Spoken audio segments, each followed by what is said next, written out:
So, hi there. Virginia is standing at the entrance to the foyer as soon as we arrive.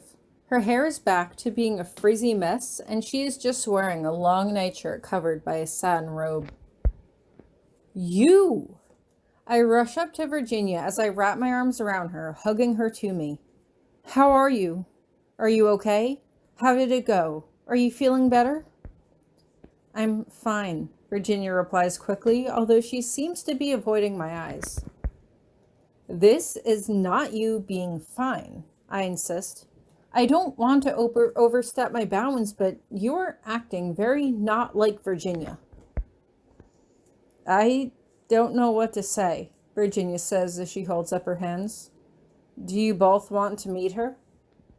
Sure, yes, I say quickly. Yeah, where is she?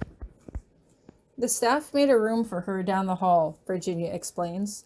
She cries a lot, especially at night, but there's someone here who takes care of that, so I don't have to keep waking up and dealing with it. Oh, I say.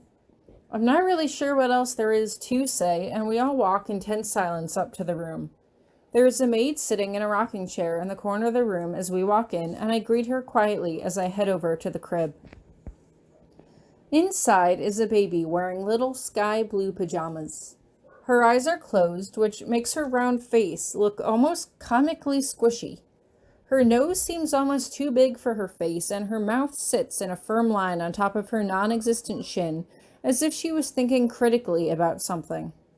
I couldn't see her ears underneath her little cap, but it looked like she had dark hair underneath it. Her skin was also a bit paler than I expected for Virginia's baby, but considering how light Jacob was, that made sense. If anything, she looked like she had been left in the sun for too long and had gotten a tan. She's adorable, I coo as I look down at her. Look at her. I can't believe this thing came out of you.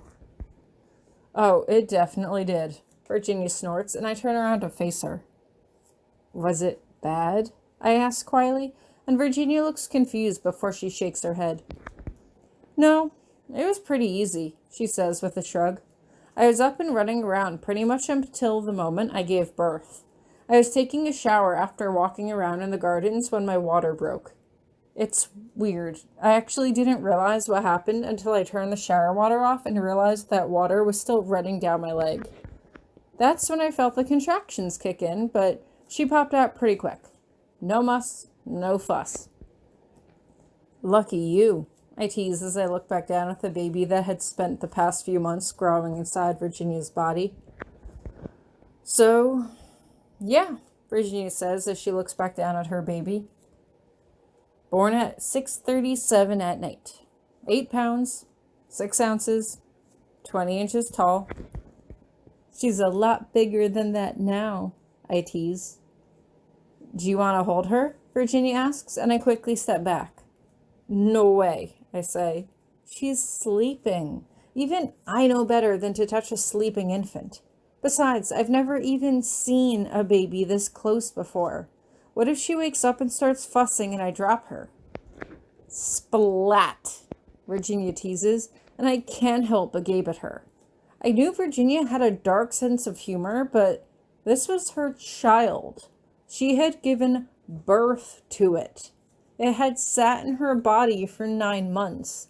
Did she really not feel any connection to it at all? Here, Lady Grabiner. The maid comes over from the corner.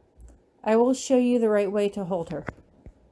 She picks up the child and places her in my arms, folding them this way and that, and showing me how to properly support the head.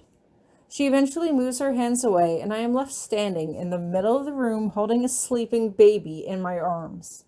I can feel its warmth more than anything, and I can't help but blush furiously as I look up at Hieronymous. He is watching me with some untold emotion playing behind his eyes, and I have to look away as I turn back to Virginia. I think she likes you, Virginia whispers. Usually she just starts crying when I hold her. Well, that's because she inherited your cranky genes, I tease. I'm about to say something else when the baby shifts and I tighten my grip to make sure I don't drop her. I must have squeezed too tightly as the baby suddenly woke up, looking at me with large, dark eyes. I don't have time to say anything as the child's lip quivers and she starts to cry. I just stand there, not moving, not sure how to calm her down. Do something, Virginia. Do something. Here, give her to me, Hieronymous says as he takes the child out of my arms. He makes sure to support her head first before he picks her up in his arms, holding her against his chest as he rests her head on his shoulder, rocking her back and forth slightly. The crying stops almost immediately, and Virginia and I exchange glances of disbelief.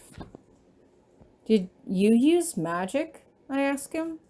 How did you do that? It is the men, the maid informs me with a fond smile. They always seem to calm down for the men. I can't help but look back at Hieronymous and smirk. It must be because you have such a big chest to snuggle up against. It looks like I might have to share you. Hieronymous is about to say something before he sniffs and makes a face of revulsion. I sniff too, followed by Virginia, who makes a face. Oh, I hate it when that happens, she says with a sigh. I'm just glad it wasn't me this time. Here, the maid says as she takes the child back out of Hieronymous's arms. I will go change her. You should wash, Lord Grabiner. Yes, thank you, Hieronymus says. He turns to shoot me a look over his shoulder before he heads out of the room, and I can't help but wave after him. So, do you want to learn how to change a dirty diaper? Virginia asks. Or do you want to catch up over some food? I take a look over the maid's shoulder and immediately turn my head away. Let's go get some food.